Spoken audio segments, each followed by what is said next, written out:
Jay-Z on the Rocks, broadcasting in beautiful Cadott, Wisconsin. A little smoky today, but it's Amplify Your Soul 2026 of Rockfest.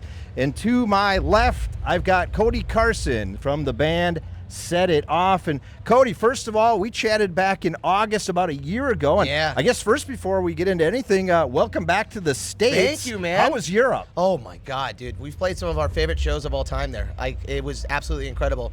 We did Rock Am Ring and Rock and Park, a bunch. Honestly, we did almost every festival I think they were doing out there at the time.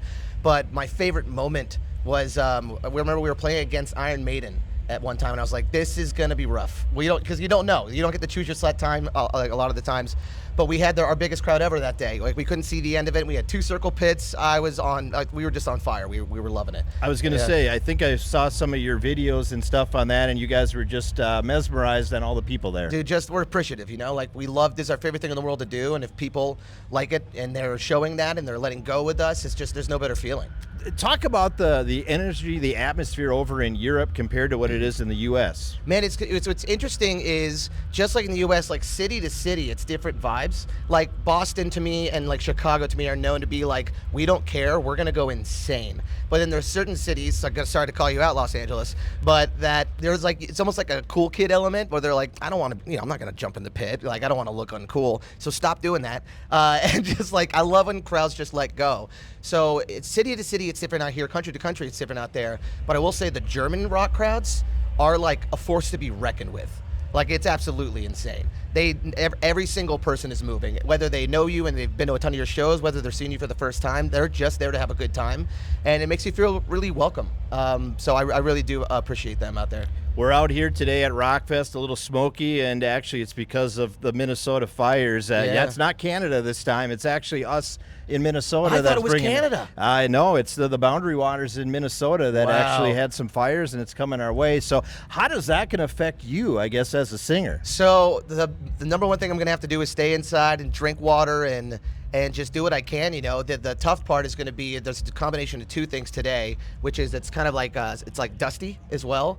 So I'm going to have extra water on stage. I have this spray that's like, it just keeps your throat moist. So I just got to battle the forces, and I'll make it through. I just got to pace myself. So everybody watching this, he's sacrificing for me to be out here to talk to you for a few minutes. You know I got you. Well, before we get into a little bit more about the band, I got to ask about the fantasy football last year, because we talked about that. I know you had, I think, Armand St. Brown and Brian Thomas.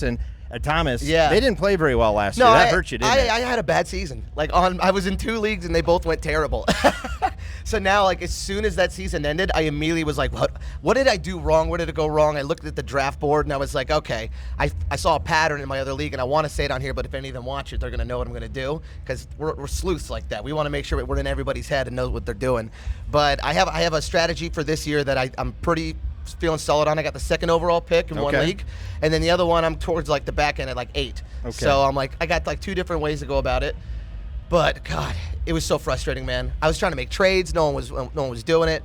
So, you do what you can. It's a tough sport, but is. You get back up and do it again next year. Yeah, and it's great. It's like you get the perfect amount of time off, and then you're craving it again, and I'm ready, man. I'm already mock drafted. Do you have a favorite football team, or are you just focused? I'm an Eagles fan. You're an Eagles fan. A huge Fly, Eagles fan. Fly. Oh, absolutely, dude. I really started getting into football in like 2010, but my dad was like a massive, massive fan. He passed away in 2008, so he never got to see them win a Super Bowl, so it was emotional as hell when I saw them like beat the Patriots that first time.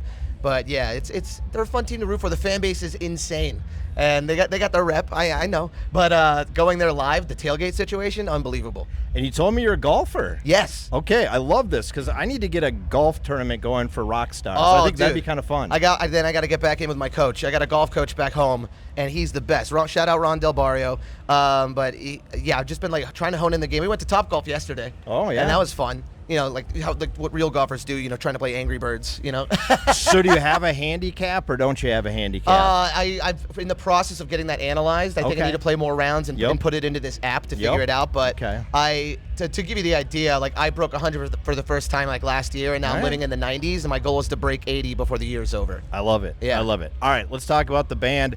Breaking stuff. What are we breaking coming up here? What do we've got coming out new for Set It Off? So we released our album last November. Yep. And we are now in the process of writing for the next album.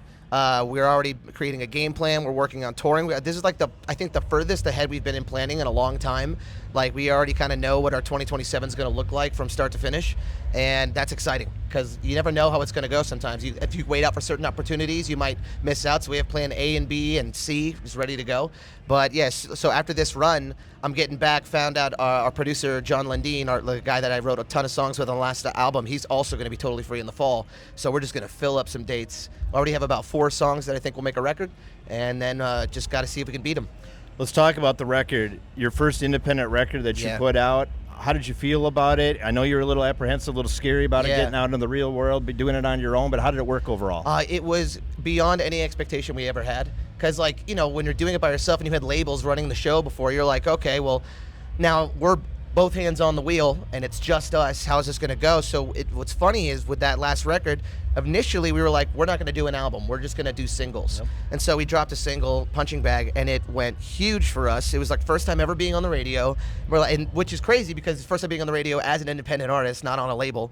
And so we're like, okay, we're onto something here. And then we dropped another single and another, and we realized that all these songs kind of live together in this world, like a similar tone, a similar message. And so we're like, you know what, screw it, let's make this an album. And now we're going into it knowing we're doing an album, so now the strategy is like adjusting a little bit. And that's been the fun part about being independent is like, I always say my favorite part is obviously like owning our own music, but if there's ever a mistake or something that you didn't like how it went, you don't have to cross red tape and figure out and finger point and never get to the bottom of it. We know who made the mistake. Right. It's us.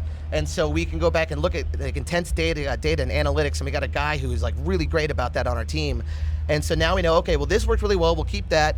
This one didn't work as well. Let's try this version instead. It's exciting. It's like a puzzle, and you're trying to find the formula to just absolutely kill it. So learning from that, what changes are we going to hear maybe in this next album, or things that you're going towards? Sonically, so I think we've been kind of known for like doing a sound really intensely, and then maybe I get excited and we kind of pivot a little bit.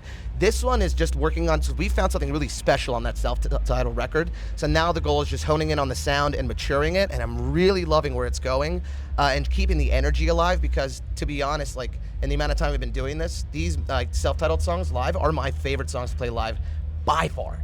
So we don't want to lose that. We don't want to lose the energy. We don't want to lose the connection. So that's going to be a prime focus going forward as far as sonically goes. As far as like the release structure, I think last time we released like 6 or 7 singles before the album dropped, but it'll be less of that so people can experience more of the album for the first time when it comes out. But aside from that, can't say too much more now, but I figure you gotta leave there's got to be something left, to it. Do you have kind of an idea what you wanted? Because obviously your last album was self-titled. Yeah. Set It Off. Yeah. So obviously it's not going to be probably Set It Off 2. Self-titled 2. Yeah. I mean you could. Yeah. Return to the Set It Off. But do you kind of have an idea what the concept that you're going to run on this next album? Visually and world building, the concept is pretty much in place. But as far as the title, we usually don't find the title until all the songs are done and confirmed because we like to kind of listen to it and treat it like a story and let either a lyric or a song title tell us what the visuals match with the title itself. Because we always put a lot of stake into the title. I think it's really important, as well as the art.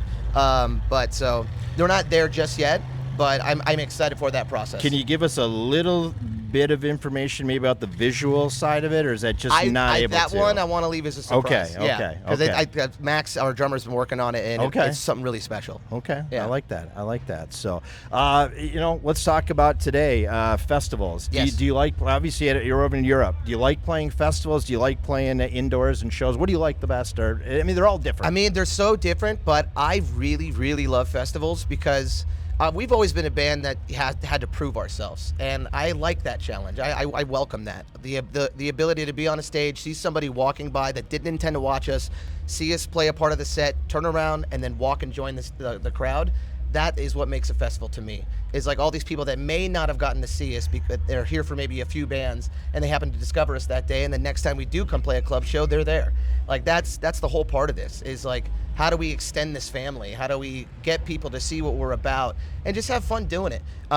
You don't get that at a club show, but what's cool about the club show is they're already there for you if you're headlining. So like that's a very validating experience, and this is a very earn your respect experience. Nice. And I admire that. I like it. 2 final questions. Number 1, what's I guess a fond memory that you have, maybe your favorite memory that basically you said, wow, we finally made it. Do you have one? Oh man, it's so funny because I keep moving the goalposts. So having the finally made it moment is going to be difficult for me for a long time. But I have 2 that were like one of those zoom out and appreciate what's going on right now. One was we played Wembley Arena in London. And there's a moment where I had everybody get their flashlights out on their phone, and I just looked over and saw like this gigantic crowd, and I'll never forget that moment. But then the most recent one was we played Rock Am Ring when we were playing against Iron Maiden, and I couldn't see the end of the crowd. Like, it was so far I couldn't see the end of it. And then I never would request circle pits in the past because it sucks if they don't do it. So I was like, I want to see a circle pit, and then we got 2 of them.